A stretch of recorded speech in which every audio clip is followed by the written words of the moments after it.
शलाकया येन तस्मै श्रीगुरवे नमः। श्रीचैतन्यमनोभीष्टं स्थापितं येन भूतले स्वयं रूपा कदा मह्यं ददाति स्वपदान्तिकम्। वन्देऽहं श्रीगुरो श्रीयुतापदकमलं श्रीगुरून् वैष्णवांश्च श्रीरूपं साग्रजातां सहगना रघुनाथान्वितं तं सजीवं साद्वैतं सावधूतं परिजनसहितं कृष्णचैतन्यदेवं श्रीराधा कृष्णपादान् सहगना ललिता श्रीविशाखान्वितांश्च।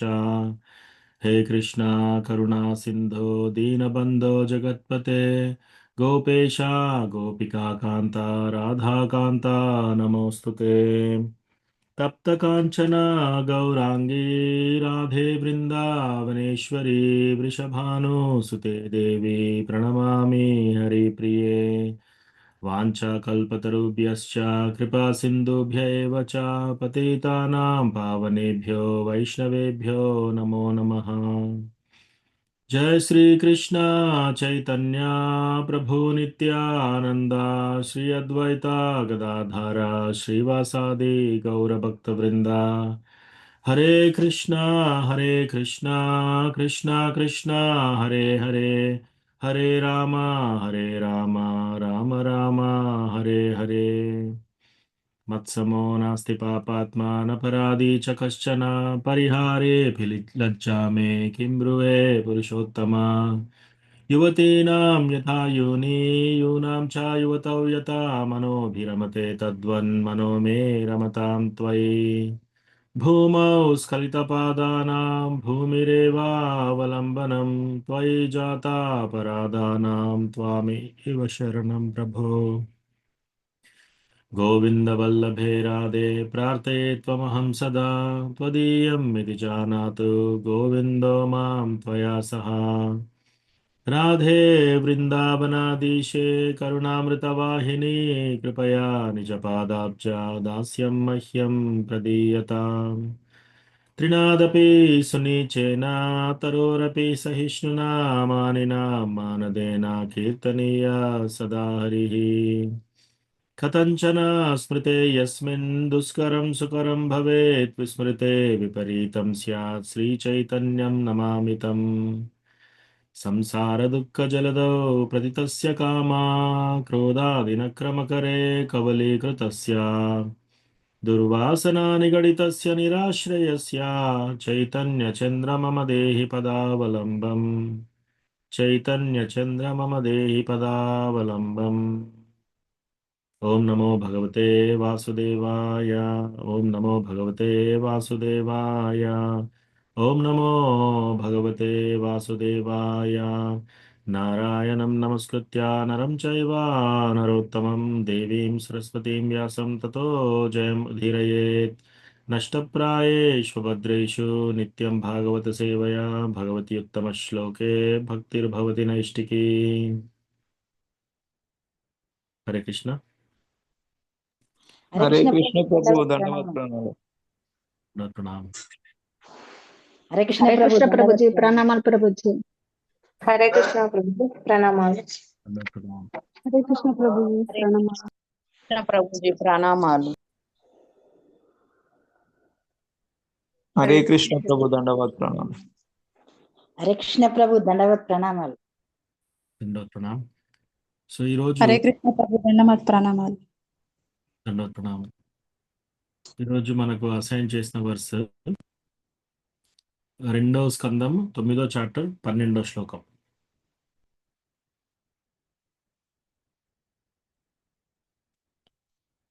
సో ఇది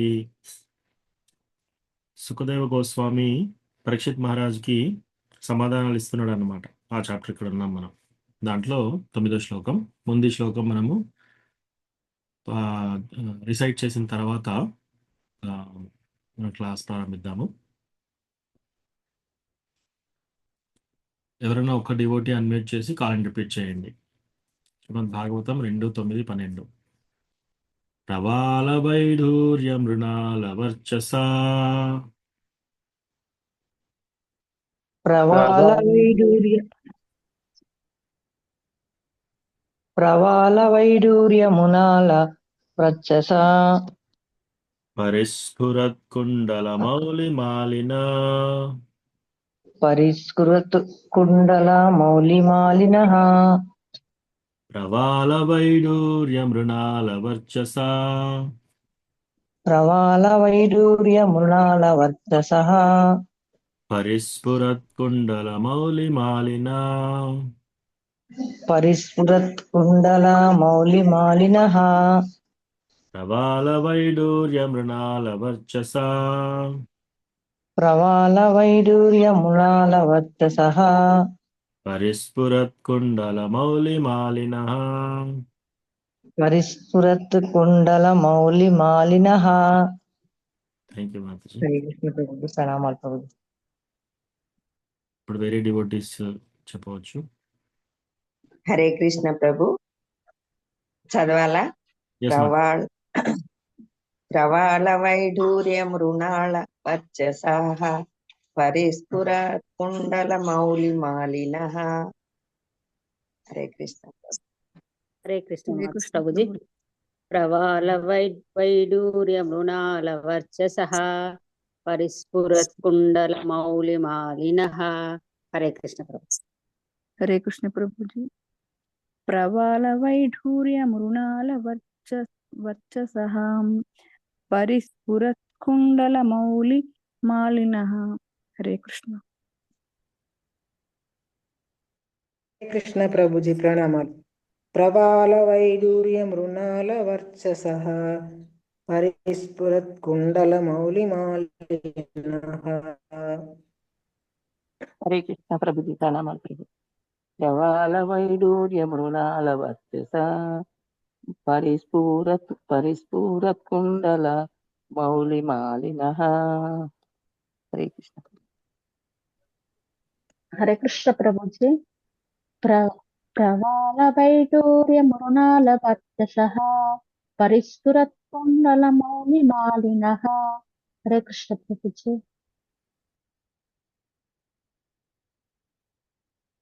థ్యాంక్ యూ. ప్రవాళ వైఢూర్య మృణాల వర్చసా పరిస్ఫురత్కుండల మౌలిమాలిన. Translation and purport by his divine grace A C Bhaktivedanta స్వామి శిల ప్రభుపాద్ కి జై. సో ఇస్కాన్ వరంగల్ భక్తులందరికీ స్వాగతం ఈరోజు శ్రీమద్ భాగవతం క్లాస్కి. అలాగే మనకి అవకాశం ఇచ్చిన హిస్ గ్రేస్ షిడ్భుజ గౌరంగ ప్రభు, హిస్ గ్రేస్ ధామేశ్వర్ ధర్మేంద్ర ప్రభు, హిస్ గ్రేస్ హరే కృష్ణానంద ప్రభు మరియు అందరి టెంపుల్ అథారిటీస్కి మన యొక్క దండవత్ ప్రణామ్, కోటి దండవత్ ప్రణామ్స్ వాళ్ళకి. సో భాగవతం చదవడము, భాగవతం వినడం అనేది ఇది అన్నిటికంటే హైయెస్ట్ అనమాట.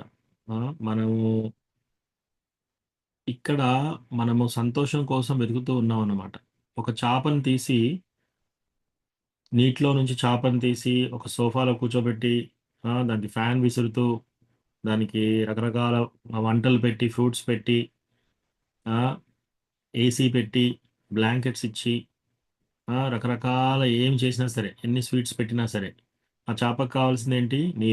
నీరు కోసం తల్లడిల్లుతూ ప్రాణాలు వదిలేస్తూ ఉంటుంది అనమాట. సో అట్లాగే అది చేప యొక్క స్వభావం. మన యొక్క స్వభావం ఏంటి? కృష్ణాకి సేవ చేయడం. అది మనం మర్చిపోయాం. సో ఈ ప్రాపంచిక లైఫ్లో మనం వెతుకుతున్నాం అనమాట. ఆ సంతోషాన్ని మళ్ళీ వెతుకుతున్నాం మనం. కృష్ణతో మనకు సంతోషం ఏర్పడింది, ఇప్పుడు ఆ సంతోషం మిస్ అవుతుంది. సో ఆ సంతోషాన్ని మనం ఎవరి దగ్గర వెతుకుతున్నాం? ఐదర్ భార్యాభర్తల్లో వెతుక్కుంటున్నాము, పిల్లల్లో వెతుక్కుంటున్నాము, తల్లిదండ్రుల్లో వెతుక్కుంటున్నాము, బంధుమిత్రులతో వెతుక్కుంటున్నాము, లేకపోతే రకరకాల ఎంజాయ్మెంట్ చేయడం కోసము ఇతరత్ర ప్లేసెస్కి వెళ్ళి ప్లేసెస్ చూడడానికి ప్రయత్నం చేస్తున్నాము, టీవీస్ చూడడానికి ప్రయత్నం చేస్తున్నాం, సినిమాలు చూడడానికి ప్రయత్నం చేస్తున్నారు ఆ సంతోషం కోసం. ఆ ప్రేమ సంతోషం కోసం వెతుకుతున్నారు. ఇక్కడ అది దొరకదు. ఎందుకంటే మెడికల్ షాప్లో మనం కూరగాయలు అమ్ముతారా? అమ్మరు. కూరగాయల షాప్కి వెళ్ళాలి. ఔషధాలయంకి వెళ్తే ఔషధాలు దొరుకుతాయి. ఇప్పుడు మనం ఎక్కడ ఉన్నాం? దుఃఖాలయంలో ఉన్నాం. దుఃఖాలయంలో వెళ్ళి మనం సంతోషాన్ని వెతికితే సంతోషం దొరుకుతుందా? దొరకదు. ఎంతో కొంత రిలీఫ్ అప్పుడప్పుడు వస్తుంది. అది మన సంతోషాన్ని భావిస్తున్నాం. కానీ అది కూడా ఒక భ్రమ. అది కూడా ఒక రెప్పపాటు మాత్రమే ఉంటుంది. ఆ సంతోషం ఉన్నది కూడా.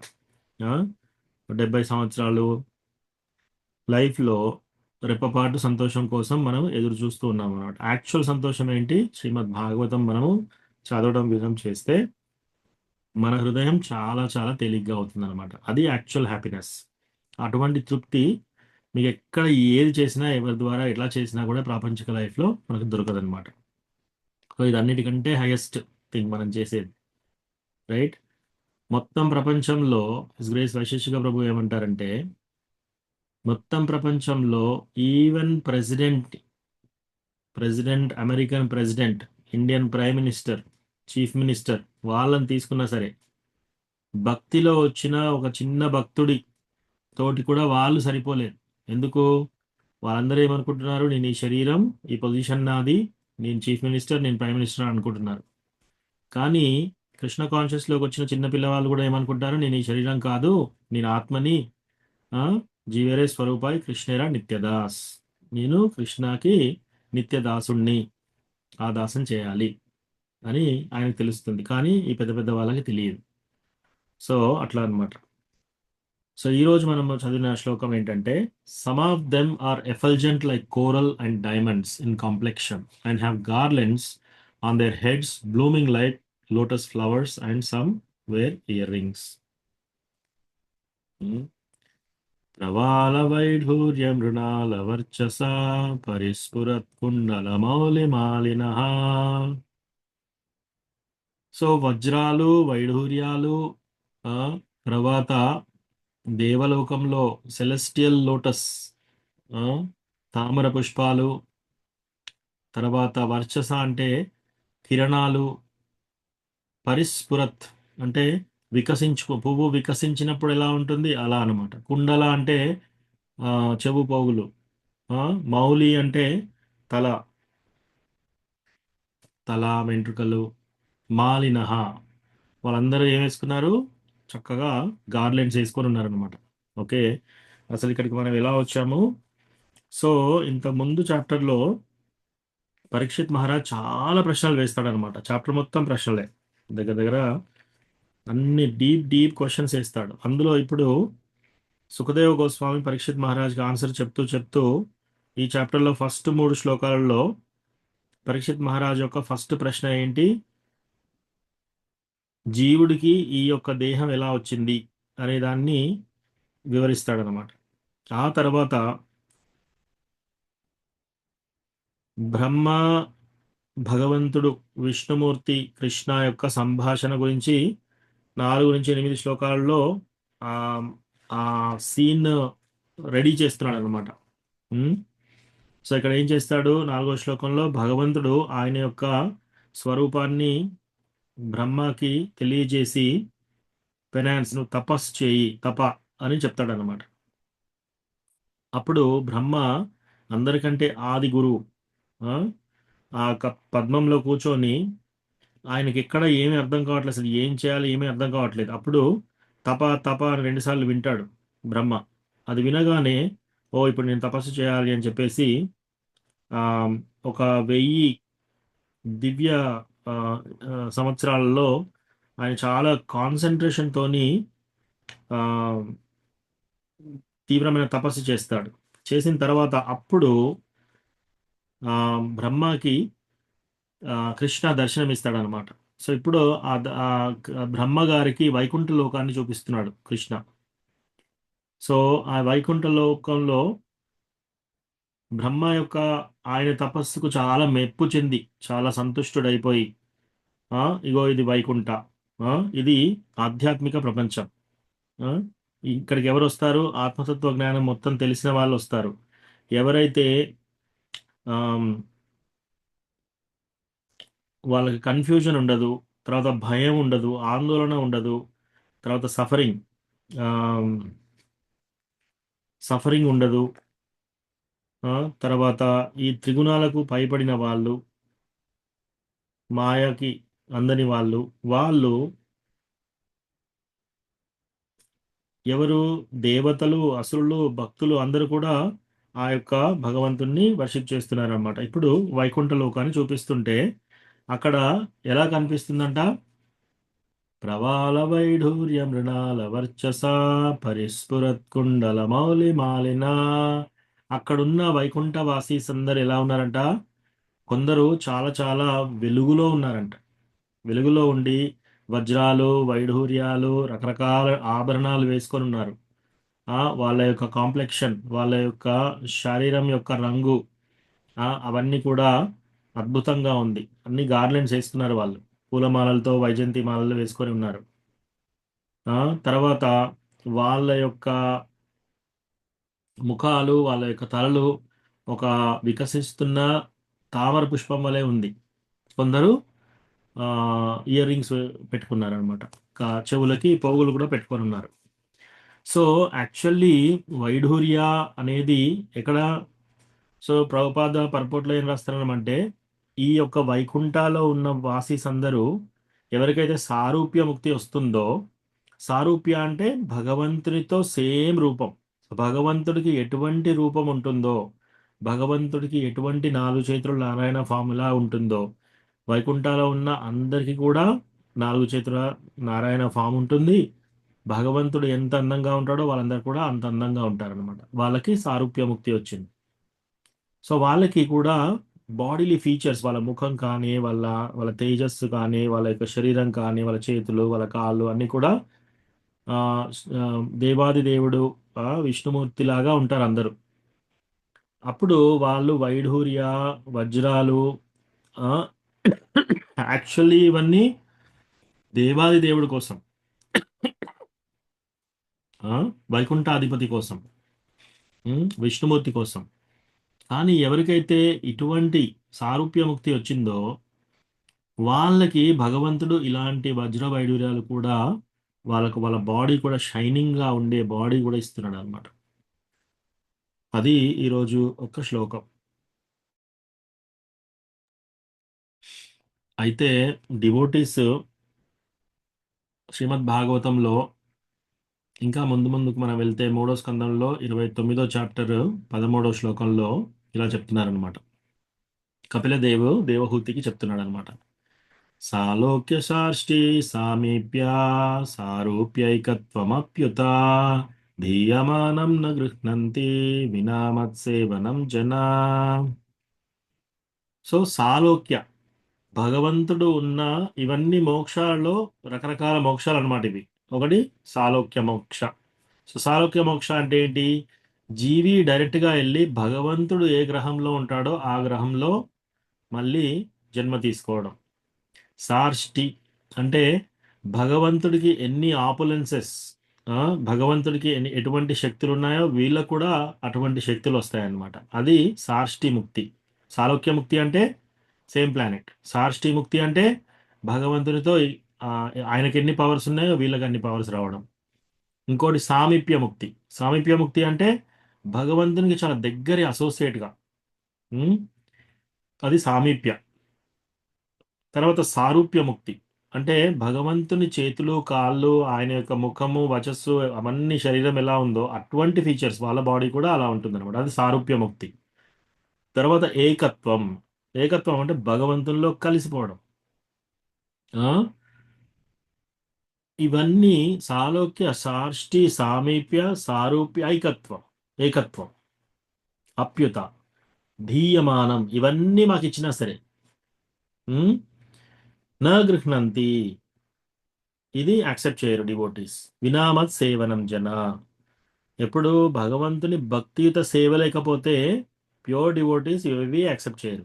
సో ప్యూర్ డివోటీస్కి సాలోక్య మోక్ష అవసరం లేదు, సార్ష్టి మోక్ష అవసరం లేదు, సామీప్య మోక్ష అవసరం లేదు, సారూప్య మోక్ష అవసరం లేదు, ఏకత్వం కూడా అవసరం లేదు. ఇవి మాకేమి వద్దు అంటున్నారు. ఓన్లీ వాళ్ళు కొడుకునేది ఏంటి? భగవంతుని యొక్క భక్తియుత సేవ.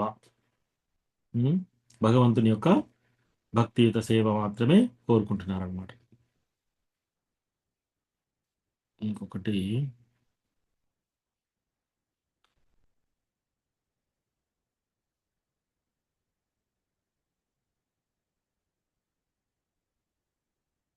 అంజలి.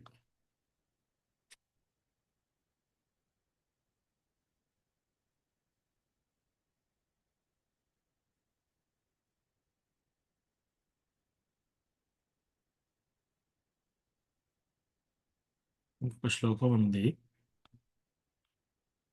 ఇది వెతుకుతున్నాను. ఓకే. సో అది ఇప్పుడు దొరకట్లేదు. సో బేసికల్గా ఆ శ్లోకంలో ఎలా ఉంటుంది అంటే, ఆమ్, ఎవరైతే భక్తియుత సేవలో ఉన్నారో వాళ్ళకి ముక్తి ఇట్లా అంజలి జోడించేసేసి మన డోర్ ముందట ముక్తి దేవి ఇలా ఉంటుందట. డివోటీస్ ఎప్పుడైతే భగవంతుని భక్తియుత సేవ చేస్తున్నారో, మరి నాకు మోక్షం వద్దా అంటున్నారు, మోక్షం పరిస్థితి ఏంటి, మోక్షం కూడా కావాలి కదా, ఈ ప్రాపంచిక లైఫ్లో నేను ఎన్ని రోజులు ఇక్కడ సఫర్ కావాలి, నాకు కూడా మోక్షం కావాలి కదా అని అడగొచ్చు ఎవరన్నా ప్రశ్న. అయితే భక్తుడు మోక్షం కోసం సపరేట్గా అడగడు భగవంతుని, మోక్షం ఆటోమేటిక్గా ఇంక్లూడెడ్ అనమాట.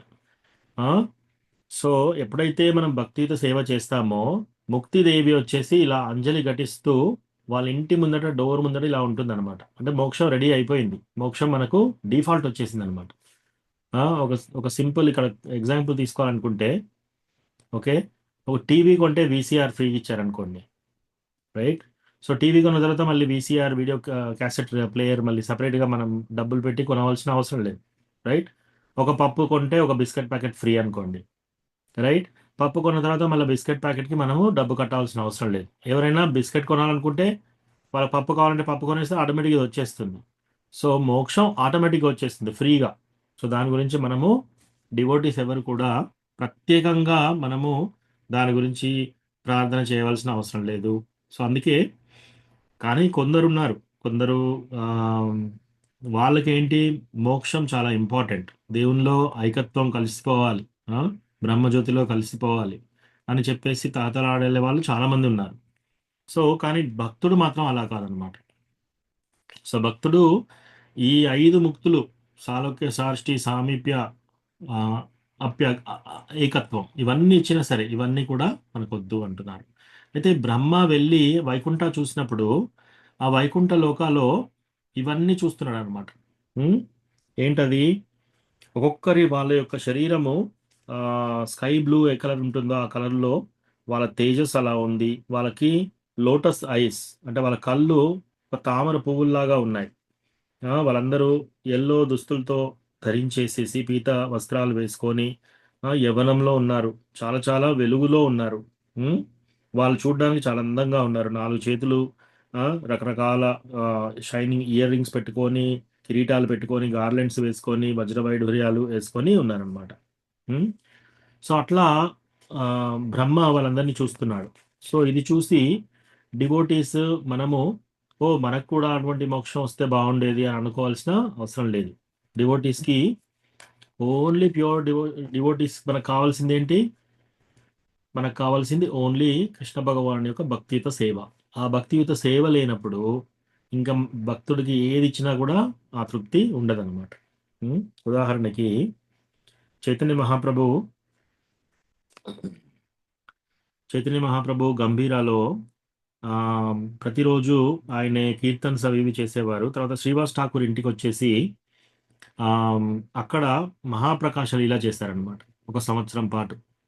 సో మహాప్రకాశ లీల అంటే ఏంటి? ఆయన యొక్క క్లోజ్ అనుచరులు, భగవంతుని చైతన్య మహాప్రభు యొక్క క్లోజ్ అసోసియేట్స్, ఆయన క్లోజ్ అనుచరులు, వాళ్ళందరితో శ్రీవాస్ ఠాకూర్ ఇంట్లో నైట్ వాళ్ళు పెద్ద పెద్ద కీర్తన చేస్తూ డాన్స్ చేస్తూ ఉండేవాళ్ళు. అలా చేస్తూ చేస్తూ ఒకరోజు శ్రీవాస్ ఠాకూర్ని పిలుస్తాడు. పిలిచి ఆయన యొక్క పూర్వజన్మలో ఆయన వృత్తాంతం చెప్తాడు అనమాట. ఒకసారి గంగదాస్ పండిట్ని పిలుస్తాడు.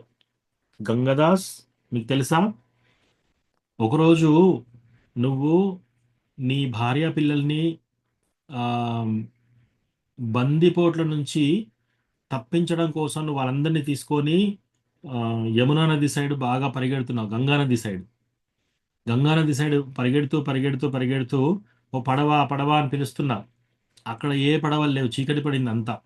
ఆ బందిపోట్లు దగ్గరికి వస్తున్నారు. నీకు అనిపిస్తుంది ఈ బందిపోట్లకు మనం దొరికితే ఇప్పుడు వీళ్ళందరూ నన్ను బంధించేసేసి నా భార్య పిల్లల్ని చెరిపేస్తారు అని చెప్పేసి నువ్వు చాలా దీనికంటే గంగాలో దునికి చనిపోవడం బెటర్ అని చెప్పి నువ్వు రెడీ అవుతున్నావు. అక్కడ ఇక్కడ చూస్తున్నావు, ఎక్కడన్నా పడవ ఉందా అని చెప్పేసి. అప్పుడు దూరంగా ఒక పడవ కనపడింది నీకు. ఓ పడవ పడవ పడవ అబ్బాయి, తొందరరా తొందరరా అని పిలిచావు. అప్పుడు ఆ పడవ వచ్చేసి నిన్ను ఎక్కించుకొని దూరంగా తీసుకెళ్ళింది.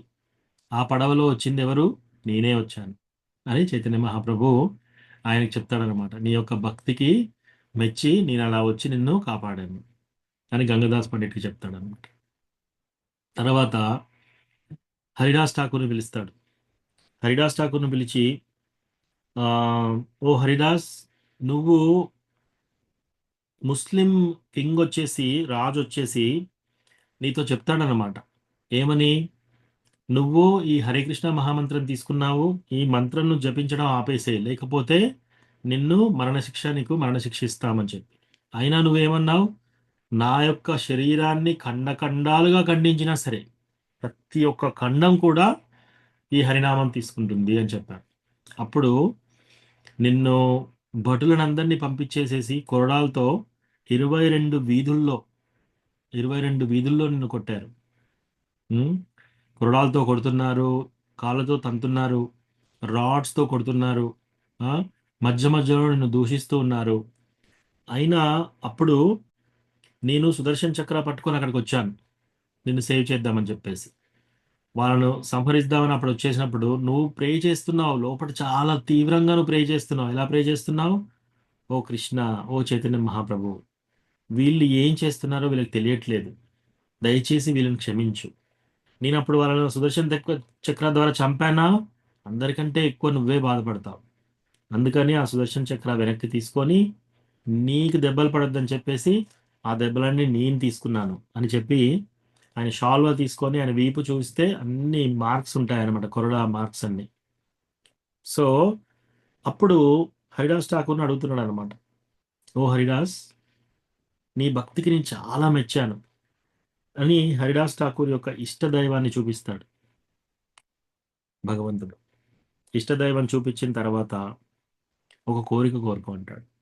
అప్పుడు హరిదాస్ ఠాకూర్ అంటాడు అనమాట, నాకు అన్ని కోరికలు తీరిపోయాయి ఓ చైతన్య మహాప్రభు, నాకు ప్రతి ఒక్క కోరిక తీరిపోయింది. మీ అసోసియేషన్, ఈ చాంటింగ్ చేయడము, మీ అసోసియేషన్, నా ఇష్టదైవాన్ని మీరు చూపించారు, ఇంతకంటే సౌభాగ్యం నాకేంటి, ఇంకా నాకు ఏమీ వద్దు అంటాడు. లేదు లేదు చైతన్య హరిదాస్ ఠాకూర్, నువ్వు ఏదైనా కోరుకో, నీకు ఏదో ఇవ్వాలని అనిపిస్తుంది నాకు. అంటే అలా చేస్తే బిజినెస్ అవుతుంది కదా, నేను ఏదో ఆశపడి మిమ్మల్ని భక్తి చేసినట్టు అవుతుంది కదా, నాకు ఏమీ అవసరం లేదంటాడు. లేదు హరిదాస్ ఠాకూర్, నీ భక్తికి చాలా చాలా మెచ్చాను నేను, ఏదైనా కోరుకో అంటే. అప్పుడు నాకు ఏ కోరికలు లేవు, మిమ్మల్ని ఇలా మీతో కలిసి భక్తులతో కలిసి ఉండడం ఇంతకంటే సౌభాగ్యం నాకేంటి. హరిదాస్ ఠాకూర్, నాకు చాలా సంతోషంగా ఉంది, నీకు ఏదో ఒకటి ఇవ్వాలి, నేను కోరుకో, నీకేం కావాలి? నీకు ధనం కావాలా? నీకు ఆ, అష్టసిద్ధీస్ కావాలా? అష్టసిద్ధులు అంటే వాళ్ళు ఒక గ్రహాన్ని నిర్మించవచ్చు, అన్నిటికంటే లైట్గా కావచ్చు, అందరికంటే బరువుగా, ఇంకా ఎక్కువ బరువుగా కావచ్చు, ఒక దగ్గర అదృష్టం అయిపోయి ఇంకో దగ్గర తేలొచ్చు, నీళ్ళల్లో మునిగేసి నీళ్ళలో నడవచ్చు. ఇవన్నీ సిద్ధిలు అంటారు వీటిని. ఇవన్నీ పవర్స్ ఉంటాయి నీకు, ఏమంటే అది నువ్వు చేయగలుగుతావు, ఎక్కడంటే అక్కడికి వెళ్ళగలుగుతావు, నువ్వు ఏదంటే అది సాధించగలుగుతావు. నీకు గ్రహాలు కావాలా, నీకు ధనం కావాలా, నీకు ఏది కావాలంటే అది ఇస్తాను నేను అంటే. ఇవన్నీ నేను ఏం చేసుకోవాలి? వీటి వల్ల నాకు ఏం వస్తుంది, నాకు ఏం ఉపయోగం వస్తుంది అని అంటే, లేదు నువ్వేదో ఒకటి అడుగు అంటాడు. అప్పుడు హరిదాస్ ఠాకూర్ ఏమడుగుతాడంటే, ఓకే మహాప్రభు, మీకు ఒకవేళ నిజంగా నాకేమైనా ఇవ్వాలనుకుంటే, నేను ఎన్ని జన్మలు ఎత్తినా సరే ప్రతి జన్మలో నాకు నీ యొక్క భక్తుల యొక్క తిని వదిలేసిన మెతుకులు కావాలి అని అడుగుతాడు అనమాట. అని అడిగి చాలా సిగ్గుపడిపోతున్నాడు హరిదాస్ ఠాకూర్. అయ్యో, నేనేంటి ఇంత పెద్ద కోరిక కోరాను, ఇంతకంటే పెద్ద కోరిక ఇంకేమైనా ఉంటుందా? భక్తులు తిన్న తర్వాత వాళ్ళ విస్తర్లో, వాళ్ళ ప్లేట్లో వదిలేసిన నేను అడుగుతున్నాను, ఇంత పెద్ద కోరిక నేను అడిగాను, అసలు నేను ఆ కోరికకు అర్హున్నా అని చెప్పి చాలా సిగ్గుపడుతున్నాడు. సో అక్కడ ఆయన ఏమడిగాడు? సారూప్య సాష్టి సామీప్య సారూప్యైకత్వం అప్యుత. ఇవేమీ అడగలేదు. నాకు సారూప్య ముక్తి ఇవ్వండి, మీలాగా సేమ్ రూపం ఉండాలి, లేకపోతే సాలోక్యముక్తి ఇవ్వండి, మీ లోకంలో ఉండాలి, సార్ష్టి ఇవ్వండి, మీలో ఎన్ని ఆపులెన్సెస్ ఉన్నాయో అవన్నీ ఆ శక్తులు కూడా నాకు ఇవ్వండి. ఆ, తర్వాత ఏకత్వం మీలో కలిసే విధంగా నన్ను ఇవ్వండి. ఈ కోరికలు ఏం అడగలేదు ఆయన. అసలు మోక్షమే అడగలేదు. మోక్షం పక్కబెట్టు, ధనం అడగలేదు, ఒక గృహం అడగలేదు, ఒక ఫ్యామిలీ అడగలేదు. ఆయన ఏం అడిగాడు? నీ యొక్క భక్తులలో నీ యొక్క భక్తులు తిని వదిలేసిన రెమినెంట్స్ కావాలి నాకు, వాటి యొక్క మహా కావాలి అని చాలా సిగ్గుపడుతున్నాడు. ఇంకా అది అడిగిన తర్వాత నా అర్హత ఏముంది? ఆ, నేను ఇంత కింది వాడిని, అటువంటిది ఇంత పెద్ద కోరిక కోరాను అని చెప్పేసి అప్పుడు చైతన్య మహాప్రభు నవ్వుతూ చెప్తాడు అనమాట. సో సరే అట్లాగే కానీ అని. ఆ, తర్వాత కులవేచి శ్రీధర్ని పిలిపిస్తాడు. సో కులవేచి శ్రీధర్ని కూడా అసలు ఆయన పేరే ఎవరికి తెలియదు. శ్రీధర్ని తీసుకురండి అంటే అసలు శ్రీధర్ ఎవరు తెలియదు అప్పటికి. అందరు చూస్తారు, ఎక్కడ చూసినా ఎవరిని అడిగినా కూడా శ్రీధర్ ఎవరు లేరు. అయితే అడ్రస్ చెప్తాడు, మీరు పలానా ఇక్కడికి వెళ్ళి ఇక్కడ లెఫ్ట్ టర్న్ తీసుకోండి, అటు రైట్ టర్న్ తీసుకోండి, అక్కడికి వెళ్ళండి, అక్కడ ఒక తోట ఉంటుంది, అరటి తోట, ఆ తోట లోపల మీరు వెళ్తే ఒకతను కీర్తన చేస్తూ ఉంటాడు చాలా గట్టిగా అరుస్తూ, ఆయనను తీసుకురండి అంటాడు. భక్తులందరూ నైట్లో వెళ్తారు, వెళ్ళి అటు అటు అరటి తోట వెళ్ళి కీర్తన వినిపిస్తుంది వాళ్ళకి. అక్కడికి ముందరికి వచ్చేసి ఇక్కడ ఎవరు లేరు, ఇక్కడెక్కడో ఇక్కడ ఏంటి ఇటు పంపించాడు చైతన్య మహారాజు, మళ్ళీ వెళ్తారు. అక్కడ శ్రీధర్ అంటే ఎవరు చూడరు ఆడ.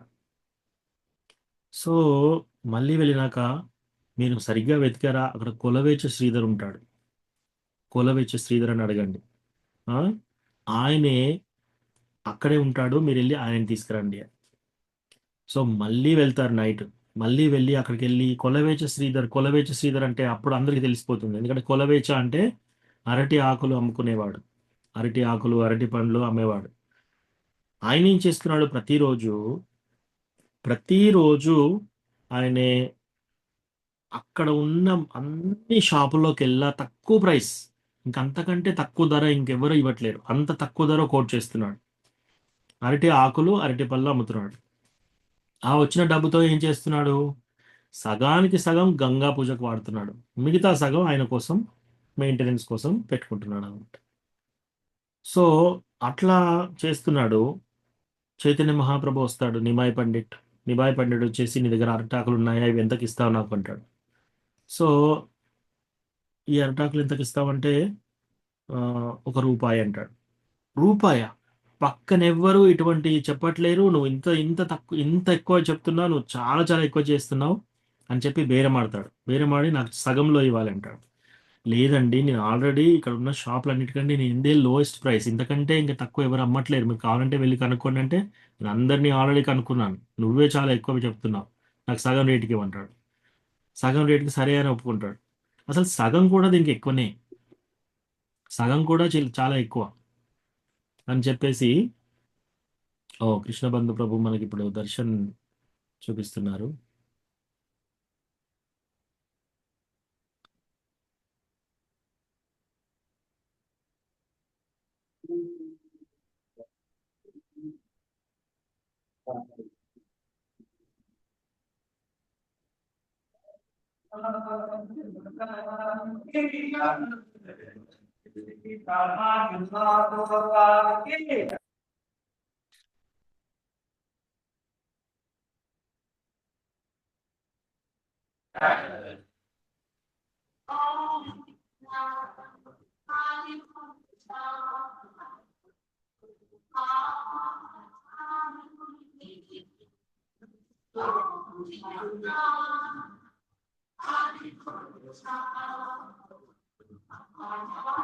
కెమెరా మీ వైపే ఉంది ప్రభుజీ. హరే కృష్ణ.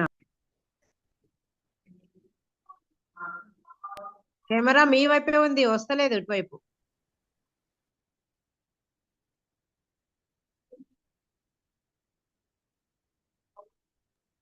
జై శ్రీల ప్రభుపాద్ కి జై.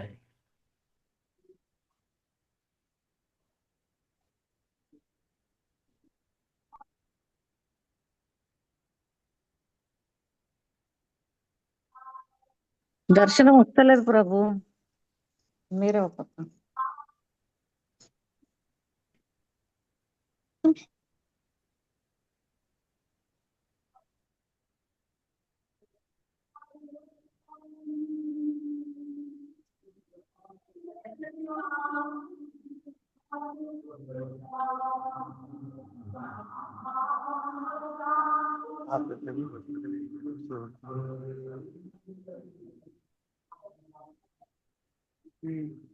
హరే కృష్ణ ప్రభుజీ దర్శనం వస్తలేదు మనకి కృష్ణ ప్రభు వస్తలేదు మాకు దర్శనం.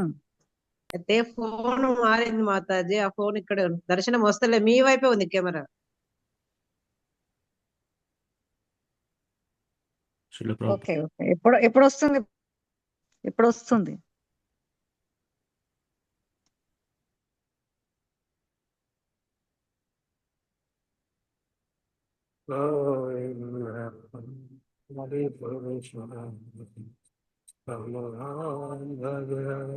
హరే శ్రీ గౌరితా की जय।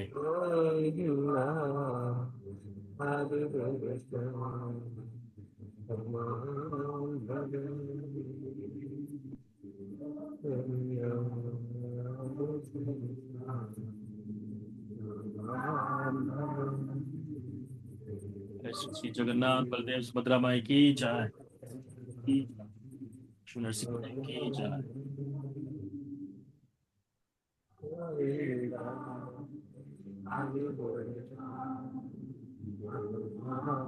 श्री राधा नीला माधव की जय की जय।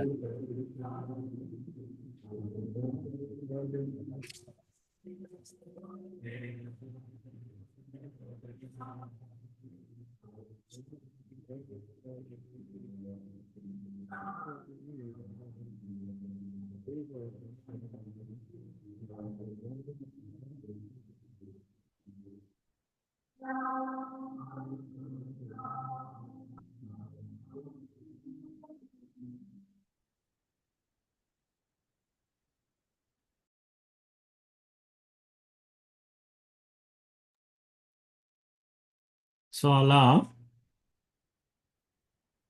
తక్కువ రేటుకి అడుగుతూ ఉంటాడు అనమాట అరటాకులు. అలా తక్కువ రేటుకి అడిగేసి ఇంకా యాక్చువల్లీ సగం కూడా దీనికి ఎక్కువ అని చెప్పేసి ఇంకా సగం అడుగుతాడు. అలా బేరం చేసి చేసి చేసి చేసి లాస్ట్కి ఫ్రీగా తీసుకొని వెళ్తాడు. ప్రతిరోజు అలాగే తీసుకెళ్తున్నాడు. తీసుకెళ్తూ తీసుకెళ్తూ ఒక రోజు అడుగుతాడు అనమాట, ఏం చేస్తున్నావు నువ్వు అసలు ఈ ధనంతో?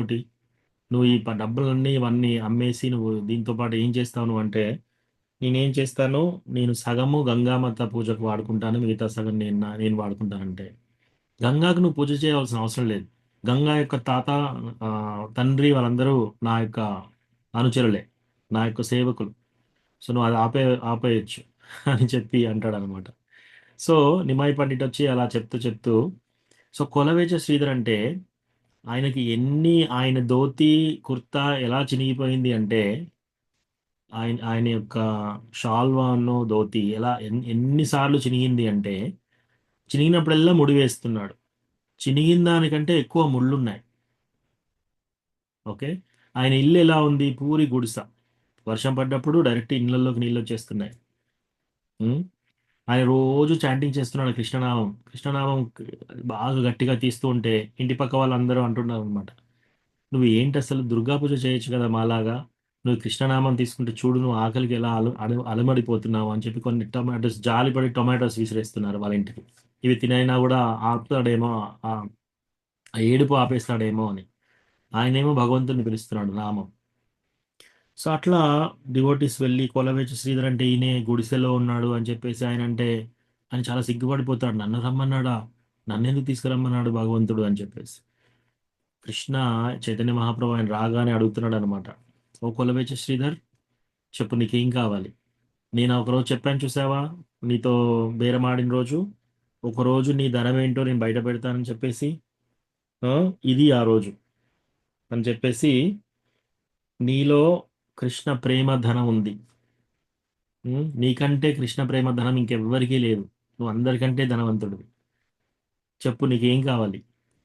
నేను నీకేమి ఇవ్వగలను? నీకు ధనం ఇవ్వాలా, నీకు భవనాలు ఇవ్వాలా, నీకు సిద్ధీస్ ఇవ్వాలా అంటే ఇవన్నీ తీసుకొని నేను ఏం చేస్తాను, ఇవన్నీ నాకు ఏం అక్కడికి వస్తాయి అంటాడు. నాకు ఏమీ వద్దంటాడు. అడగా అడగా అడగా అడగా ఎన్నిసార్లు అడిగినా కూడా నాకు ఏది వద్దంటాడు. ఫైనల్గా నీకేం కావాలి అంటే, ఒకవేళ మీకు ఏదైనా ఇవ్వాలని అదే మీ సంతోషం అయితే ప్రతి జన్మలో నేను ఇలాగే ఈ అరటాకులు అమ్ముకోవాలి, మీరు నిమ్మాయి పండిల్లాగా దర్శనం నాకు ఇవ్వాలి, నాతో కొసిరి కొసిరి ప్రతిరోజు నాతో కొసిరి కొసిరి కొసిరి ఆ ఫ్రీగా తీసుకొని వెళ్ళాలి. ఆ కోరిక ఇవ్వండి అని చెప్తాడు అనమాట. సో అట్లా ఆయన అంటాడు. సో ఇక్కడ చూస్తే ఏ భక్తులు కూడా ఆయన ఎవరు ఏం అడగట్లేరు. పోనీ ప్రహ్లాద్ మహారాజ్ హిరణ్యకశిపు ఆల్రెడీ అవతరించాడు. అవతరించేసి తన తండ్రిని చంపేశాడు. చంపిన తర్వాత నరసింహస్వామి అడుగుతున్నాడు అనమాట. ఓ ప్రహ్లాద్, నువ్వంటే చాలా ఇష్టం నాకు, నువ్వు ఏదైనా కోరుకో అంటే. నేను ఎట్లా కోరుకోను, ఇది బిజినెస్ అవుతుంది కదా అంటే, లేదు లేదు నాకు చాలా సంతోషంగా ఉంది, నువ్వు ఏదైనా ఒక కోరిక కోరుకోను. అప్పుడు ఆయన ఏమడిగాడు, నాకు రాజ్యం ఇవ్వండి, ఇవన్నీ ఏం అడగట్లేడు ఆయన. నా తండ్రిని క్షమించండి. అన్నిసార్లు చంపడానికి ప్రయత్నించిన తండ్రి మళ్ళీ ఆయనను క్షమించమని అడుగుతున్నాడు అనమాట. ఆయనకు నాకు సారూప్య ముక్తి ఇవ్వు, నాకు సాలోక్య ముక్తి ఇవ్వు, సామీప్య, ఇవన్నీ ఏం అడగట్లేదు. సో పరీక్షిత్ మహారాజ్ ఏంటి, మనందరము వరంగల్లో ఒక ఇల్లు, ఒక ప్లాటు, 2 ప్లాట్లు, 2 షాపులు, ఒక బిజినెస్, ఒక జాబు, కొన్ని ఆస్తులు కొందరికి, ఇలా మనం ఉంటే పరీక్షిత్ మహారాజు మొత్తం భూమండలాన్ని పాలిస్తున్నారు. ఒక వరంగల్ కాదు, ఒక హైదరాబాద్ కాదు, ఒక తెలంగాణ కాదు, ఒక ఆంధ్రప్రదేశ్ కాదు, ఒక భారతదేశం కాదు, మొత్తం ప్రపంచం ఆయన కింద ఉంది. మొత్తం ప్రపంచం ఆయన కిందే, ఓట్లు అవసరం లేదు. సో ఆయనకి శాపం వచ్చినప్పుడు ఆ శాపాన్ని మళ్ళీ ప్రతిఘటించే శక్తి ఆయనకు ఉంది. అయినా కూడా ఆయన ఏం చేస్తాడు, ఇది నా మీదనే ఉండని అని చెప్పేసి ఆయనే భగవంతునికి ఒకటే ప్రార్థన చేస్తున్నాడు. ఏమని, పునశ్చ భూయాత్ భగవత్యనంతే ప్రతి ప్రసంగశ్చ తదాశ్రయేషు మహత్సు యామ్యాముపయామి సృష్టిం మైత్ర్యస్తు సర్వత్ర నమో ద్విజేభ్యః. పునశ్చ భూయాద్, ఒకవేళ నేను మళ్ళీ ఇంకో జన్మెత్తాల్సి ఉంటే నాకు 3 కోరికలు ఉన్నాయి. భగవంతుడా, నీ యొక్క దివ్య రూపమునందు చాలా అట్రాక్షన్ కావాలి. నేను డైరెక్ట్గా మీ యొక్క భక్తుని అయిపోవాలి. అట్రాక్షన్, మీ యొక్క రూపానికి అట్రాక్షన్ కావాలి. రెండోది, నీ యొక్క భక్తుల సాంగత్యం కావాలి. మూడోది, ఫ్రెండ్లీ రిలేషన్షిప్, మైత్ర్యస్తు సర్వత్ర నమో ద్విజేభ్యః. అందరి పట్ల మైత్రి స్వభావం ఉండాలి, అందరి పట్ల స్నేహ సంబంధాలు మంచిగా ఉండాలి. ఈ 3 కోరికలు కోరాడు. నాకు రాజ్యం కావాలి, నాకు మోక్షం కావాలి, ఇవేం అడగలేదు. సో ఇక్కడ మనం చూస్తే ఇది పోతాంది. సో ఇట్లా మనము చూస్తే ఏ భక్తుడు కూడా శ్రీమద్ భాగవతంలో, చైతన్య చరితామృతంలో ఎవ్వరు కూడా మోక్షం అడగట్లేరు. భక్తియుత సేవ మాత్రమే అడుగుతున్నారు. సో ఇక్కడ బ్రహ్మకి ఈ దర్శనం ఇక్కడ చూపించారు ఈ శ్లోకం ద్వారా. అంటే భగవంతుని యొక్క సారూప్యముక్తి వచ్చిన వాళ్ళు ఎంత అందంగా ఉంటారు, ఎన్ని వజ్ర వైడూర్యాలు పెట్టుకొని, వైజయంతి మాలలు వేసుకొని భగవంతుడిలాగానే కనిపిస్తున్నారు వాళ్ళందరూ. కానీ భక్తుడు మాత్రం అటువంటి కోరికలు ఎప్పుడూ కోరట్లేడు. ఆయనకు ఒకటే ఒక కోరిక, భక్తులకి భగవంతుని భక్తియుత సేవ మాత్రమే. శిలా ప్రభుపాద ఏమంటాడంటే, భక్తులు ఏమంటున్నారు, నన్ను నరకంలో పెట్టినా సరే, స్వర్గంలో పెట్టినా సరే, ఎక్కడ పెట్టినా సరే నిన్ను మర్చిపోకుండా నాకు అవకాశం ఇవ్వండి అని కోరుతున్నాను అనమాట. ఓకే, సో ఇక్కడ ఆపుదాము. హరే కృష్ణ. వాంఛాకల్పతరుభ్యస్య కృపా సింధుభ్యేవ చ పతితానాం పావనేభ్యో వైష్ణవేభ్యో నమో నమః. అనంతకోటి వైష్ణవునికి జాయ్, శిల ప్రభుపాద్కి జాయ్. హరే కృష్ణ.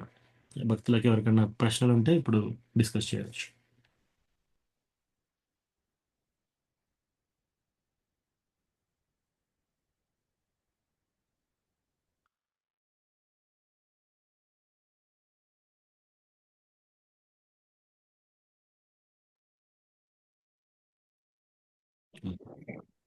హరే కృష్ణ ప్రభుజీ, ప్రణామాలు ప్రభుజీ. ప్రణామం మాతాజీ. ప్రభుజీ, ఇప్పుడు మన భక్తులు ఏ ముక్తి కోరుకోవద్దా ప్రభుజీ? 5 ముక్తులలో ఏ ముక్తి కోరుకోవద్దా? ఒక సేవ ఒకటే కోరుకోవాలా ప్రభుజీ? ఎస్ మాతాజీ. ఎందుకంటే ఆ సేవలోనే అది నిజమైన సంతోషం ఉంది అన్నమాట. ఒకవేళ ఆ సేవే లేదనుకోండి, ఆ, దాంట్లో మనకు మోక్షం వచ్చిన లాభం ఏంటి? మనం భగవంతుని సేవించలేకపోతే ఆ మోక్షం మనకు అవసరం లేదు. అంటే ఒక దీపంలో కలిసిపోవాలని భగవంతునిలో కలిసిపోవాలని కోరుకుంటారు కదా ప్రభుజీ. అట్లా అంటే అది కూడా మనకి భక్తులకి అది కూడా వీలు పడదా ప్రభుజీ? అట్లా సో అట్లా కూడా కోరుకుంటారా? శ్రీమద్ భాగవతం మన శాస్త్రాలలో ఏం చెప్తున్నారు అంటే, భగవంతునిలో కలిసిపోతే ఆ ఏకత్వంలో వచ్చే ఆనందము, ఆ ఆ ఆనందము కైవల్యంలో, భగవంతుని కైవల్యంలో వచ్చే ఆనందం ఎంత అంట, అది చాలా పెద్ద ఆనందం. చాలా చాలా సంతోషంగా ఉంటుంది. కానీ అది ఎలా ఉంటుంది అంటే, భక్తితో పోలిస్తే ఒక ఆవు, దూడ దూడ వర్షాకాలంలో ఒక ఒక స్టెప్ అట్లా వేసి వెళ్ళింది అనుకోండి, ఆ కాలు గిట్ట ఎంత ముద్ర పడుతుంది కదా, దాంట్లో ఎన్ని నీళ్ళు చేరుతాయి?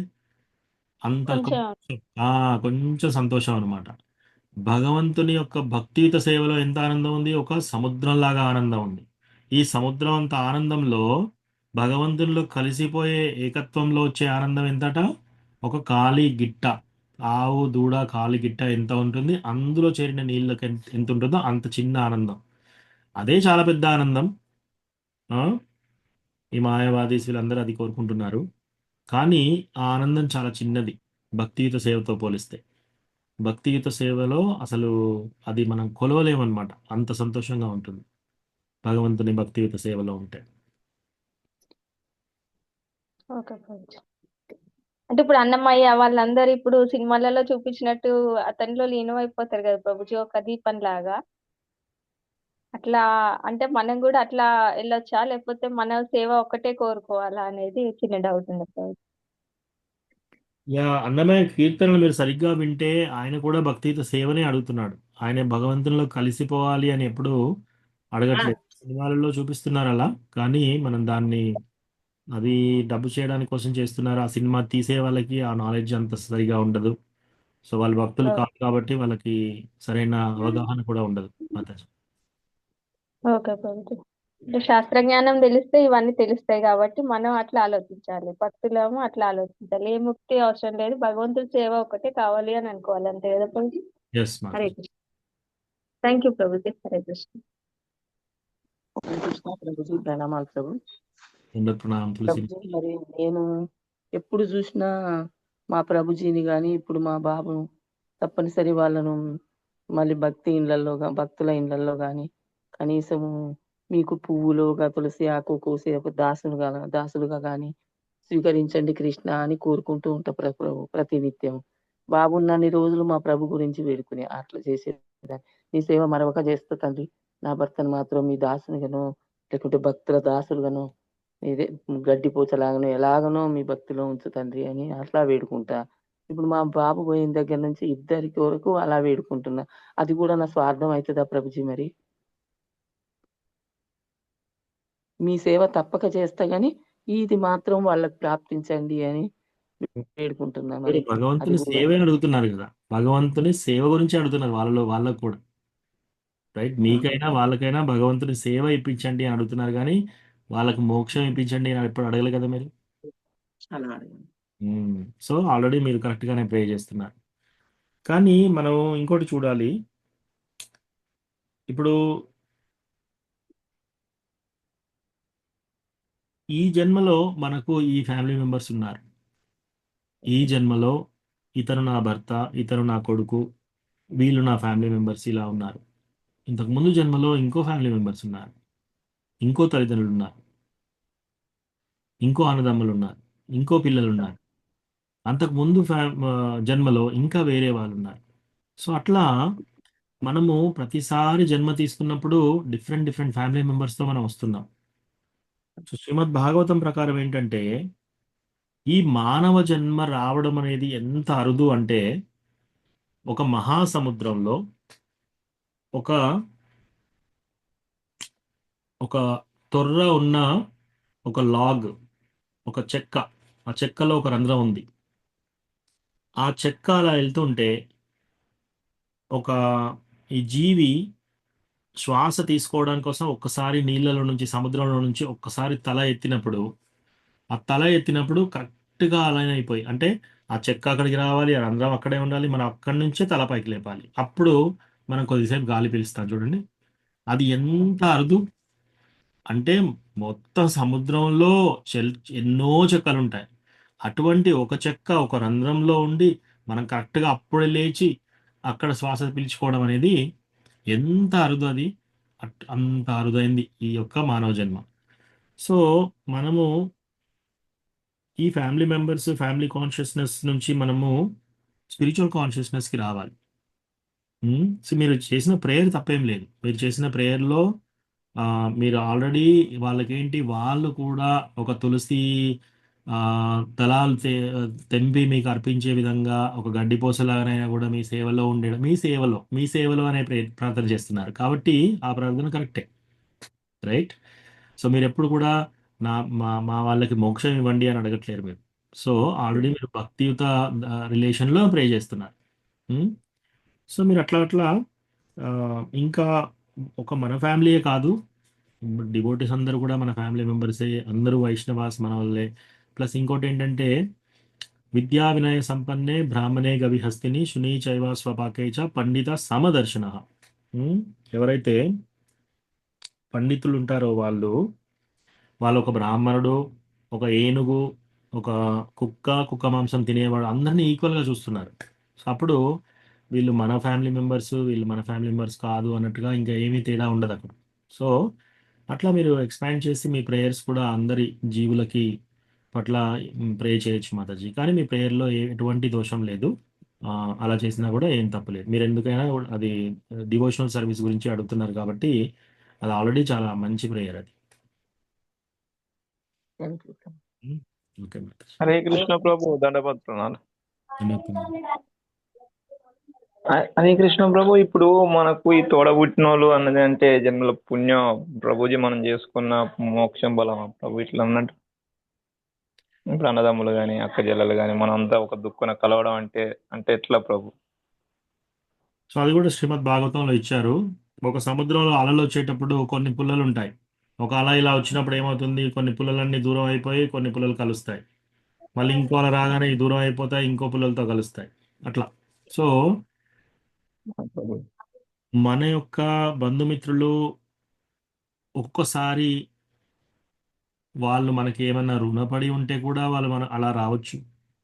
ఒక్కొక్కసారి మన శత్రువులు కూడా అలా రావచ్చు. ఇప్పుడు చాలా మందికి, కొందరికి తల్లిదండ్రులకి పిల్లలతో చాలా ప్రాబ్లమ్స్ ఉంటాయి, పిల్లలకి తల్లిదండ్రులతో ప్రాబ్లమ్స్ ఉంటాయి, అన్నదమ్ములతో గొడవలు ఉంటాయి. సో అట్లా ఉంటే దాని అర్థం ఏంటంటే శత్రువులు, ఇంతకు ముందు జన్మలో శత్రువులు కూడా అలా వచ్చారు, ఇప్పుడు వచ్చి ఇప్పుడు కూడా నిమ్మలంగా ఉండనివ్వట్లేరు అనమాట. సో మన పూర్వజన్మ కర్మ దాన్ని బట్టి అలా. సో మనము ఈ యొక్క యస్యాస్తి భక్తిర్ భగవత్యనంతే. సో కునపేత్రి ధాతుకే. సో ఎవరైతే వీళ్ళు నా ఫ్యామిలీ మెంబర్స్, నేను పుట్టిన ఈ దేశము పూజనీయమైన దేశము, వీళ్ళు నా వాళ్ళు, ఈమె నా భార్య, ఈ దేశంలో నేను పుట్టాను కాబట్టి ఈ దేశం పూజనీయమైన దేశము అని ఎవరైతే పుణ్యక్షేత్రాలకు వెళ్ళి అక్కడ జస్ట్ స్నానం చేసి వస్తారో వీళ్ళందరినీ కూడా భాగవతం సయేవ గోకర అని చెప్తుంది అనమాట. అంటే గోకర అంటే ఒక గోవు, లేదా కర అంటే గాడిద. సో మనము యాక్చువల్లీ హ్యూమన్ లైఫ్లో ఏం చేయాలి, ఎక్కడన్నా పుణ్యక్షేత్రంకి వెళ్తే అక్కడ స్నానం చేయడం ఒకటే ఇంపార్టెంట్ కాదు, అక్కడ భక్తులతో కలవాలి. మనం భక్తులతో కలిసి అడిగి తెలుసుకోవాలి. అడిగి తెలుసుకుంటేనే మనకు అప్పుడు ప్రోగ్రెస్ అవుతుంది. సో ఇప్పుడు ఇక్కడ ఫ్యామిలీ మెంబర్స్ అనేది ఇంకా కాన్సెప్ట్ ఉండదు కదా. ఎక్కడికి వెళ్ళినా సరే మనము ఎంతసేపు వీళ్ళు నా ఫ్యామిలీ మెంబర్స్, ఈమె నా భార్య, ఇతను నా భర్త, వీళ్ళు నా పిల్లలు, ఇది నా గృహము, వీళ్ళందరూ నా ఫ్యామిలీ, ఇది నా లైఫ్ అనుకుంటే సయేవ గోకర. మనం కూడా ఒక ఆవు గాడిదతోనే అనుకోవాలి. అలా కాకుండా మనం అసలు ఈ యొక్క జీవితం యొక్క సత్యం ఏంటి, అసలు మనం ఎవరం, మనం ఆత్మ. ఈ ఆత్మ అని తెలుసుకొని మనం ఈ ఆత్మలో మనం ఏం చేయాలి, ఇప్పుడు ఈ యొక్క మానవ లైఫ్ మనకు వచ్చింది కాబట్టి, జీవితం మనకు వచ్చింది కాబట్టి దీన్ని వెహికల్గా దీన్ని యూటిలైజ్ చేసుకొని మనము భగవంతుని భక్తికి దగ్గర అయిపోవాలన్నమాట. అది మనం చేసే అన్నిటికంటే ముఖ్యమైన కార్యక్రమం. అది కాకుండా మనం ఏం చేసినా సరే రంజనం మండనం లోకరంజనం, ఒక శవానికి దిద్దులు ఆడినట్టేనంట.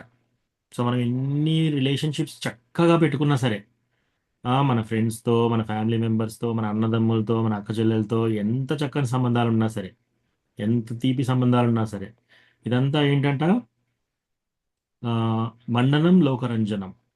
ఇదంతా ఒక శవాన్ని డెకరేషన్ చేసినట్టే అనమాట. శవాన్ని ఇంకా కొద్దిసేపట్లో ఇంకా కాలబెడతారు. సో ఆ జర్నీలో వాళ్ళు ఏం చేస్తున్నారు, రంగురంగులుగా దిద్ది ఆభరణాలు వేసేసి పూలమాలలు కట్టేసి చాలా అవన్నీ చేస్తున్నారు. సో అవన్నీ అవసరం లేదనమాట. సో అట్లా అని ఫ్యామిలీ మెంబర్స్ ఎవరు లేరు, అందరూ దూరం అని చెప్పేసి ఒకటేసారి మనం కంప్లీట్గా డిఫరెంట్ కూడా కావద్దు ఫ్యామిలీ మెంబర్స్కి. అట్ ద సేమ్ టైం వాళ్ళతో పాటు ఎక్కువగా అటాచ్మెంట్ కూడా, ఎక్కువ సంగత్వంలో కూడా ఎక్కువగా ఉండకూడదు. ఎందుకంటే వీళ్ళందరూ ఎప్పుడైనా మనకు దూరం కావచ్చు, ఒక రెప్పపాటులో దూరం కావచ్చు. అయితే జీవి యొక్క స్వభావం ఎలా ఉంటుంది అంటే, వేరే వాళ్ళందరికీ దూరం అయ్యారు కానీ నాకేం కాలేదు, నా అదృష్టం బాగుంది, అలా అనిపిస్తుంది అనమాట. కానీ అందరికీ ఇప్పుడు మొన్న విమాన ప్రమాదం జరిగింది కదా, విమానం టేక్ ఆఫ్ కాగానే ఇమీడియట్గా కూలి అందరూ చనిపోయారు అక్కడ ఉన్న వాళ్ళు, ఒక్కతను తప్ప. సో అందరికీ ప్లాన్స్ ఉన్నాయి, వాళ్ళందరికీ వెళ్ళాలి, జాబ్ చేసుకోవాలి, అక్కడ ఆ ప్రాజెక్ట్ స్టార్ట్ చేయాలి, ఇక్కడ ఈ ప్రాజెక్ట్ స్టార్ట్ చేయాలి, రకరకాల అంబిషన్స్, రకరకాల సంబంధాలు ఇవన్నీ ఉన్నాయి వాళ్ళకి. ఒకటే టైంలో మరణించారు. సో మనకు కూడా మరణం ఏ టైంలో వస్తుంది అనేది ఎవరికీ తెలియదు. కాబట్టి మన ఫోకస్ మెయిన్లీ దేని మీద ఉండాలి, ఆత్మతత్వ జ్ఞానం పైన, మన చాంటింగ్ పైన, ప్లస్ మన ఫ్యామిలీ మెంబర్స్ నిజమైన ప్రేమ, మన ఫ్యామిలీ మెంబర్స్లో నిజమైన ప్రేమ ఉంటే వాళ్ళ ఆత్మతత్వ జ్ఞానం గురించి మనం ప్రార్థన చేయాలి. ఇప్పుడు హర్గ్రేవ్ తులసి మాతాజీ ప్రేయర్ ఎలా చేస్తున్నారు, మళ్ళీ నా కొడుక్కి మళ్ళీ ఒక భక్తుడిలాగా మళ్ళీ జన్మ రావాలి, తులసి ఆకులు కోసి భగవంతుడికి అర్పించే జన్మ రావాలి. సో ఇట్లా అది మెయిన్. అటువంటిది మనం ఎంతసేపు మన మన ఫ్యామిలీ మెంబర్స్లో మన ప్రేమ కరెక్ట్గా ఉందా లేదా అనే టెస్ట్ ఏంటి అంటే, వాళ్ళని మన కృష్ణ కాన్షియస్లోకి తీసుకొస్తున్నావా లేదా. మన కృష్ణ కాన్షియస్నెస్ తెలిసి ఇతరులకు మనం చెప్పట్లేదు అంటే యాక్చువల్లీ మనం హింస చేస్తున్నాం. అయితే ప్రశాంతంగా ఉండి నవ్వుతూ మాట్లాడే వాళ్ళు అహింసలు కాదు. కృష్ణ భక్తి తెలిసి ఉండి కూడా వాళ్ళకి చెప్పకపోతే అది హింస అవుతుంది. భగవద్గీత ప్రభుజీ ఇప్పుడు మనం ఇస్కాన్ లో ఉండి మనం వేరే డివైడ్స్ వేరే భక్తులను తయారు చేసిన సుద్ధా మనకు మోక్ష బలమైన ప్రభుజీ కదా భక్తి బలం. ఇప్పుడు మనం కొత్త వాళ్ళని వాళ్ళకు నేర్పడం, శాంటింగ్ నేర్పడం, మనం ఇస్కాన్లోకి తీసుకురావడం, వాళ్ళని చేయడం సుద్ధా మనకు మోక్ష బలం అవుతుంది ప్రభుజీ. అట్లా మోక్ష బలం కాదు, అలా చేయడం వల్ల భగవద్గీత 1867 67 68 శ్లోకాలలో 18వ చాప్టర్ భగవద్గీతలో ఏం చెప్తున్నారంటే, ఎవరైతే ఈ నాలెడ్జ్ నలుగురికి పంచుతారో, ఈ భక్తియుత సేవ గురించి నలుగురికి తెలియజేస్తారో, వాళ్ళకంటే ఇష్టమైన వాళ్ళు నాకు ఇంకొకరు లేరు అని చెప్పాడు కృష్ణ. ఇంకా ముందు కూడా అటువంటి వాళ్ళు ఉండబోరు. అంటే అంత ప్రీతిపాత్రుడు అనమాట కృష్ణకి. ఎవరైతే ఇటువంటి బోధన వేరే వాళ్ళకి చెప్పి మనం వాళ్ళని భక్తియుత సేవలోకి రావడం అనేది కృష్ణకి చాలా ఇష్టం. మనం చాలా దగ్గర అయిపోతాం కృష్ణకి అట్లా. సో మనం కృష్ణ ప్రీత్యర్థం చేస్తున్నాం ఇదంతా. సో దాంట్లో మోక్షం ఆటోమేటిక్గా అదొక బై ప్రోడక్ట్. మనం ఒక వస్తువు ఫ్రీగా ఇస్తారు కదా, అలా మోక్షం ఆటోమేటిక్గా ఫ్రీగా వచ్చింది మనకి. దాని గురించి మనం సపరేట్గా ప్రేయర్ చేయం. ఇప్పుడు మనం ఈ సుస్థ భక్తిగా ఉంటే మనం దేవుడి దగ్గరికే చేరుకుంటాం అనుకుంటాం కదా ప్రభుజీ. మరి ఖచ్చితంగా మనం శుద్ధ భక్తిగా ఉండి మంచి భక్తి మార్గంలో ఉండి ఇట్లనే ఉంటే దేవుడి కాడికి చేరుకుంటాం బాబు, మన గమ్యం కాడికిగా. ఎస్, భగవద్ధామానికి చేరుకున్నా కూడా అక్కడ వెళ్ళి మళ్ళీ సేవ చేస్తాం భగవంతుడికి, భగవంతుని భక్తులకి. అంటే ఇక్కడ మనం ఈ భక్తి మార్గం ఉన్నప్పుడు ఇంకా ఏ ఆశలు పెట్టుకోవద్దు, ఏ ఆశలు కోరుకోవద్దు అన్నట్టు, ఓన్లీ దేవుడి నామంలో ఉండిపోవాలి ఎప్పటికీగా. ఆ ప్రయత్నం చేయాలి. మనం ఉన్న స్టేజ్ లో స్వే అధికారి. సో బేసికల్గా భగవద్గీత శ్లోకం ప్రకారం మన అధికారం ఎలా ఉందో దాని ప్రకారంగా మనం ప్రవర్తించాలి. ఒకటేసారి నేను శుద్ధ అయిపోయాను, నాకు ఏ కోరికలు లేకుండా ఉన్నాను అని కూడా అలా చేయలేము సడన్ గా. కాకపోతే మనకి ఈ విషయం, ఈ తత్వాన్ని తెలుసుకోవాలి. మన ఫైనల్ గా ఎలా కావాలి, కోరికలు లేకుండా ఉండాలి. ఇప్పుడు అట్లీస్ట్ మన కోరికలు ఎలా ఎలా చెప్పాలి కృష్ణకి, కృష్ణ నాకు ఈ కోరికలు ఉన్నాయి, ఈ కోరికల నుంచి కూడా నాకు దూరం చేయి. కృష్ణ, నాకు నా ఫ్యామిలీ మెంబర్స్ పట్ల ఇంతటి ప్రేమ, ఇవన్నీ అనురాగం, ఇవన్నీ ఉన్నాయి, వాటిని దూరం చేయి.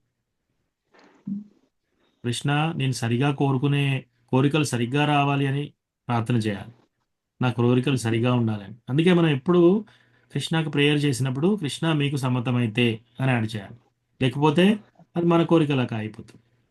ఓకే కృష్ణ, ఇది మీకు ఇష్టమైతే ఇది చేయి. సో మనం ఏ కోరిక కోరినా, ఏ ప్రార్థన చేసినా అది కృష్ణకి ఇష్టమైతేనే. సో అట్లా అట్లా మెల్లగా చేస్తూ చేస్తూ మనం భక్తిలో పెరిగితే నిజంగా అక్కడికి చేరుకుంటాం. బట్ ఆ ప్రాసెస్లో మధ్య మధ్యలో కొన్ని కొన్ని ఉంటాయి, దాన్ని మనం ఓపెన్ హార్ట్ తోని ప్రేయర్ చేసుకోవచ్చు. చిన్న చిన్న కోరికలు ఏమైనా ఉన్నా కూడా భగవంతునితో చెప్పవచ్చు. ధ్రువ మహారాజ్కు ఉన్నాయి కోరికలు, ఆయన తర్వాత భక్తుడు అయిపోయాడు. సో అట్లా మనల్ని కూడా కృష్ణ ఏమంటున్నాడు, అకామ సర్వ కామో వా మోక్షకామ ఉదారది తీవ్రేణ భక్తి యోగేన యజేత పరమం పదం. సో మనకి ఏ కోరిక లేకున్నా సరే, అన్ని కోరికలు ఉన్నా సరే, స్టిల్ భగవంతునికి ప్రార్థన చేయొచ్చు. హరే కృష్ణ ప్రభు, ధన్యవాదాలు ప్రభు. ధన్యవాదాలు. ప్రభు నేను తులసిమాత లెక్క మా ప్రభుకు చనిపోయాను కదా ప్రభు, ప్రసాదం పెట్టి ఇట్లా నైవేద్యం ఎక్కించి నువ్వు ఏ జీవిలో ఉన్నా కానీ కృష్ణ భక్తులు కానీ మొక్కుంటే ప్రసాదం పెడతా ప్రభు. నేను పెట్టి తీసుకుంటా ప్రభు, ప్రభుకి పెట్టి నేను తీసుకుంటా ప్రభు. ఎక్కడ ఏ జీవిగా అయినా దూవమైనా ఎక్కడైనా నీ ప్రసాదం తిని మళ్ళీ నువ్వు కృష్ణ భక్తులు కావాలి నువ్వు అని కోరుకుంటా ప్రభు. కరెక్టేనా ప్రభు? చేయొచ్చు మాతాజీ, మీరు భక్తులు కృష్ణ భక్తి కావాలని మనం అందరం కోరుకోవాలి. ఇంకోటి, మనం కోరుకున్నా కోరుకోకపోయినా సరే, కేవలం వాళ్ళందరూ డివోటీతో పరిచయంలో ఉన్నారు కాబట్టి వాళ్ళు ఎవరైనా సరే, వాళ్ళు ఎంత దుర్మార్గులైనా సరే, కృష్ణ భగవాన్ యొక్క కరుణా హృదయం వాళ్ళపైన కూడా ఉంటుంది. 40 ఏజ్లనే చనిపోయింది ప్రభు. అందుకే భక్తులు కావాలి, ఆయనకు కూడా మంచిగా ఇది కావాలి, కృష్ణ భక్తులు కావాలని కోరుకుంటున్నా ప్రభు. కోరుకోవచ్చు మాతాజీ. ఎస్, థ్యాంక్ యూ ప్రభు, ధన్యవాదాలు. కానీ చాలా మంచి మంచి విషయాలు చెప్పింది ప్రభు, ధన్యవాదాలు. ధన్యవాదాలు మాతాజీ. అన్ని గ్లోరీ శ్రీల ప్రభుపాకి. ఓకే, ఇంకేమైనా ప్రశ్నలు ఉన్నాయా? హరే కృష్ణ ప్రభుజీ.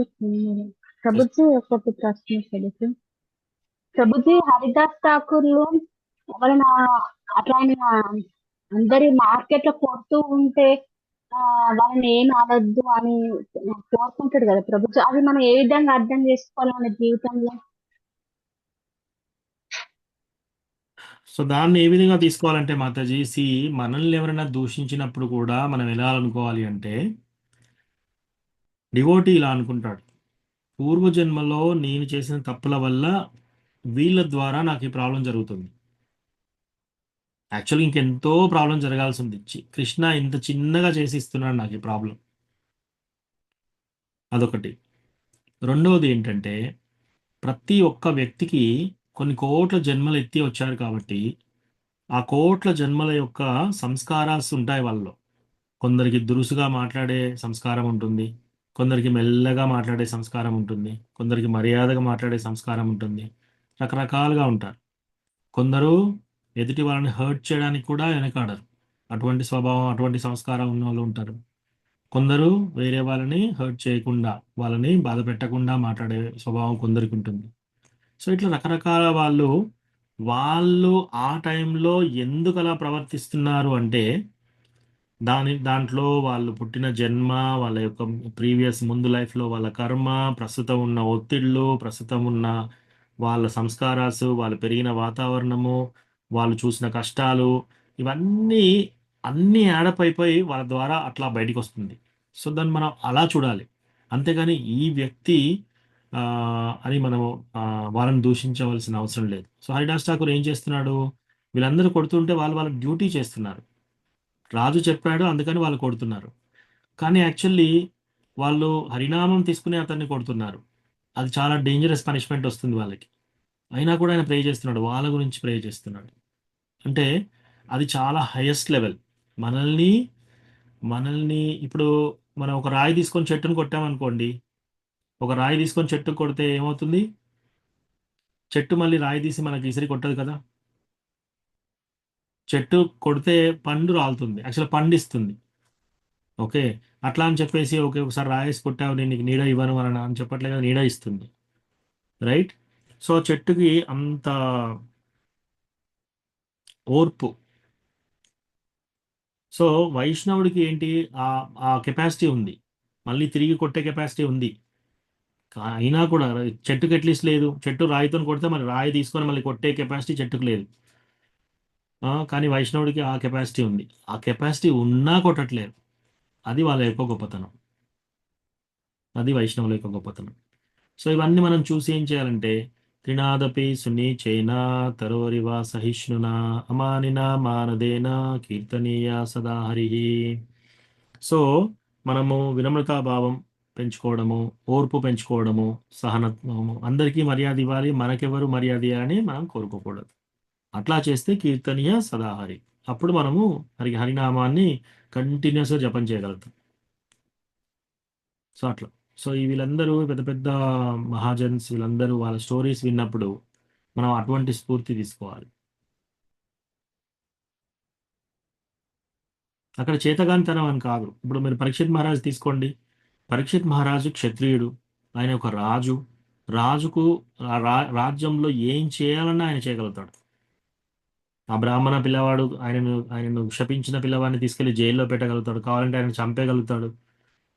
ఇంకా ఈయన ఒక శాపం ఇవ్వచ్చు ఆయనకి.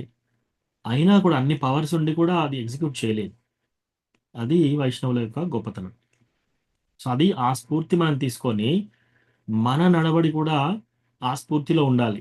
ఇమీడియట్గా ఒకసారి అలా అయిపోలేం, కానీ అట్లీస్ట్ ఆ స్ఫూర్తి ఉండాలి. మెల్లమెల్లగా ఇవన్నీ మనము ఈ క్వాలిటీస్ అన్నీ నేర్చుకోవాలి, ప్రాక్టీస్ చేయాలి. ప్రాక్టీస్ చేస్తూ ఉంటే మనం భక్తి పెరుగుతూ ఉంటే ఇవన్నీ ఆటోమేటిక్గా మనకు ఈ క్వాలిటీస్ అన్ని వచ్చి మన బిహేవియర్ కూడా మారాలి, మన యొక్క నడవడి.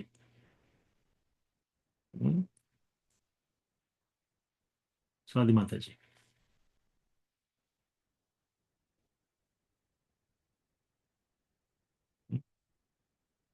ఓకే, సో ఇక్కడ ఆపుదాము. ఓకే ప్రభుజీ, ధన్యవాదాలు ప్రభుజీ. హరే కృష్ణ. Thank you Mataji. హరే కృష్ణ.